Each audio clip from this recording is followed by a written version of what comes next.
हाग्रामानि अनगायै बिपिएफ होननाय नामथ' गैखाला धंस'आनो जाजोबखाबाय।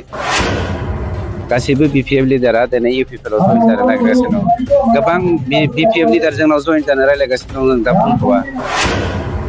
नोंथांमोननि नाजानाय बा बिटिआर सरकारनि दैदेननायनि राहानि थाखाय हाबाफोर लोगोसे रिसार्च सेन्टार मोनसे दिनै स्टन गायसननाय बे हाबाफारिखौ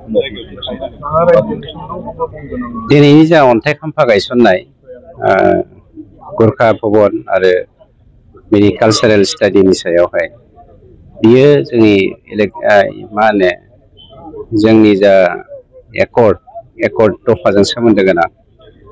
जोंनि थांखिया जादों एकर्डनि मोनफ्रोमबो दफाखौनो जाफुंहोनायनि खामानि मावनाय।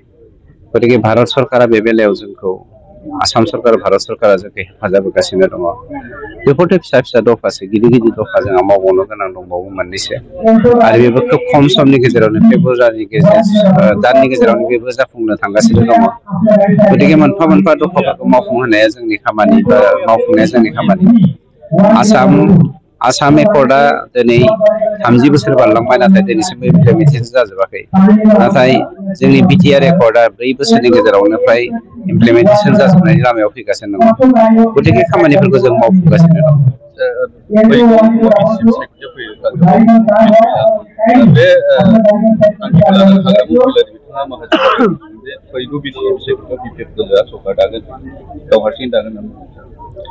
हाग्रामायाथ' गोदोनिफ्रायनो बुंबोगासिनो दङ, गाबोन इउपिपिएल सरकारा बायगोन, समफोर बायगोन, थामलिया बायगोन होननानैबो बुंबोगासिनो दङ। गतिके बिनि जा राव, बे रावा बेसेन गैयै मोनसे रावसो। गावनि मानसिफोरखौ थगायनानै, बेहा खुगायावनो थगायग्रा सर' दंखायो नालाय, गतिके बे बाथ्राखौ बियो बुंखागोन। खिन्थु दिनैनि समाजा हाग्रामा बायदि निष्ठुर गोसोनि मानसिखौ बिटिआर समाजा मालाबाबो नागिरलिया। गासैबो जाथि जनगोष्ठिया मोनसे सान्थिनि परिबेस गायसननायजों लोगोसे उदां अख्राङाव उदां बारखौ दिनै बोनो मोन्दों, हगारनो मोन्दों। गतिके बिदि समाव गुबुंले बार सोरजिग्रा, गुबुंले थासारि सोरजिग्रा हाग्रामाखौ जे समाजा लाबोफिनगोन, बे मालाबाबो जाफुङा।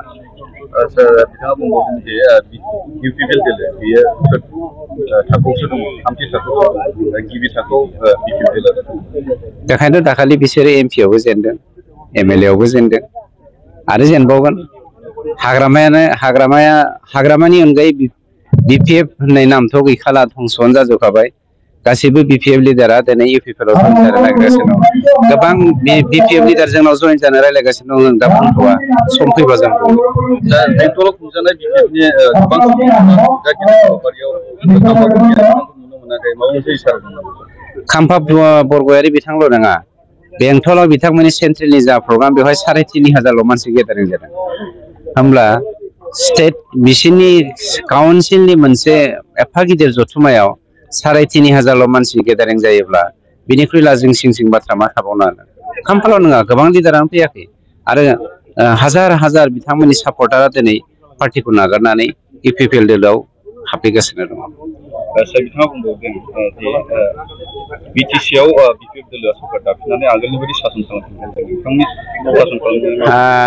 बिटिसिआव बोरैबा जुदि फैयोब्ला आं बुंगोन, आगोलनि बायदि सासन माने सिथार गुलुंनाय जागोन, आगोलनि बायदि सासन माने कारापसन जागोन, आगोलनि बायदि सासन माने एन्टि ससियेल एलिमेन्ट जागोन, आगोलनि बायदि सासन माने बिथांमोना 365 दिनाव 365 दिन मेला खुंगोन, आगोलनि बायदि सासन माने ब्लाड सेट जागोन, आगोलनि बायदि सासन माने बर' अनाबर' पलिटिकेल पार्टि सृष्टि जानानै जोंनि गेजेराव सैलाय जागोन, आगोलनि बायदि सासन जागोन माने जोंनि गेजेराव बर'जों बर' ब्लाड सेट जागोन, आरो गोबां जागोन। बेखौ जोङो बुंनानै फोजोबनो हाया। बे हाग्रामानि मोनसे सिमांखा। खिन्थु आं दहायनो बुंदों, बिटिसिनि 35 लाख रायजो राजाफ्रा दिनै हाग्रामाजों गैया। हाग्रामानि बायदि असान्ति राजा, खोमसिनि राजाजों जोंनि सोरांखौ मोजां मोनग्रा जनसाधारना हाग्रामाखौ मालाबाबो गनायना लाया।